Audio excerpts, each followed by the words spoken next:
சம்மர்னாலே நம்ம வந்து மாவடு எல்லாரோட ஃபேவரட்.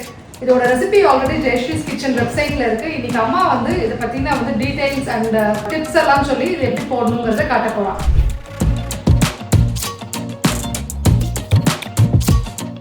மாவுடு வந்து இப்படி கொத்து கொத்தா இருக்கணும். தனித்தனி மாவுடு வாங்கக்கூடாது. அப்புறம் கீழே அதை வந்து என்ன செய்வாங்கன்னா கீழே பொறிக்கிற உணவுலாம் போடுவான். அதெல்லாம் போட்டால் சீக்கிரம் அழுகி போயிடும். இந்த மாதிரி கொத்து கொத்தா இருக்கணும். மாவுடுங்கிறது இப்படி இருக்கணும். அப்புறம் இவ்வளோதான் சைஸ் இருக்கணும். பெருசு பெருசாக இருக்கக்கூடாது. குட்டியாக இருக்கணும். இதை முதல்ல அலம்பிக்கணும். நம்ம இதில் வந்து 1 கிலோ மாவுடு இருக்கு. ஸோ நம்ம இதை வந்து அலம்பிட்டு அடுத்தது என்ன பண்ணணுங்கிறத காட்டுறேன். ஸோ இப்போ மாவுடு எல்லாத்தையும் நல்லா நம்ம அலம்பிண்டாச்சு. இப்போ அடுத்தது என்ன பண்ணணுமா? மாவுடு நல்லா துளி கூட தண்ணி இல்லாமல் தொடச்சிடணும். தொடச்சிட்டு நான் அப்புறம் சொல்கிறேன். நல்லா தொடச்சிடணும். ஒரு துளி தண்ணி இருக்கக்கூடாது. நல்லா அரைச்சிட்டு ஒரு துணியில கூட பரப்பி அழி வச்சுட்டோம்.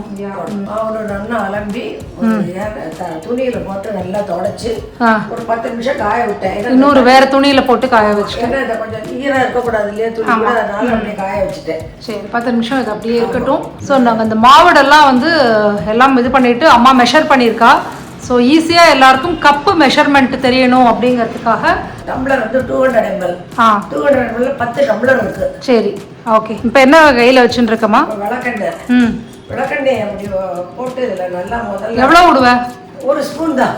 சரினா மாவுடு இந்த போட்டு எல்லாம் இது பண்ண சீக்கிரம் சுருங்கிடும். ரொம்ப நாள் எடுக்காது. கடகடன்னு சுருங்க ஆரம்பிச்சிடும். அதுக்காக அதோட இல்லாமல் சூடு வேற இருக்காது. மாவு சூடுங்கிறனால. கரெக்ட்.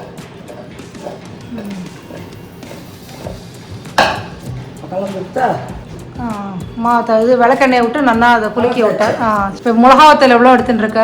மிளகா வத்தல் 2 டம்ளர் 200 1/2 டம்ளர் உப்பு. கல் உப்பு தான். கல் உப்பு. தூள் உப்பு போடக்கூடாது. கல் உப்பு தான் போடணும். இதில் இப்போ இதை பாதியை போட்டு அரைச்சிட்டு பாதியா அதில் போட்டு பாதியை போடுறேன். போடு.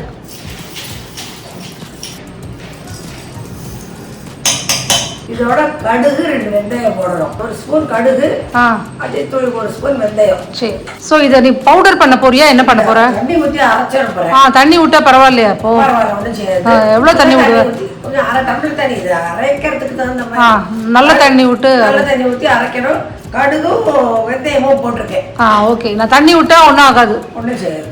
இது அப்படியே இந்த மாவுடுல போட்டு கலர வேண்டியதுதான்.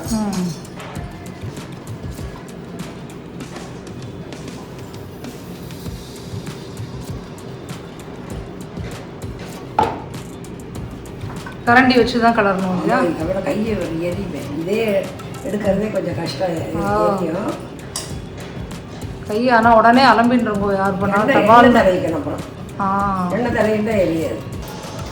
ஸோ இது நல்லா ஈவனாக கலரி வரும்.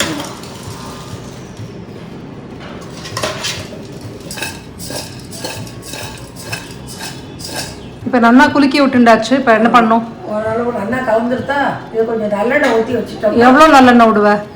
நல்லா ஒரு குழிக்கரண்டி ஊற்றிடணும். ஸோ இப்போ நம்ம வந்து இந்த மாவுல போட்டு வச்சாச்சு. இப்போ அடுத்ததெல்லாம் என்ன ப்ரொசீஜர்? இப்போ என்ன நாளைக்கு பார்த்தீங்கன்னா தண்ணி கொஞ்சமாக விட்டுருக்கோம். இன்னும் 2 நாள் போனீங்கன்னா நல்லாவே தண்ணி விட்டுடுறோம். ஆனால் தினம் என்ன செய்யணும்?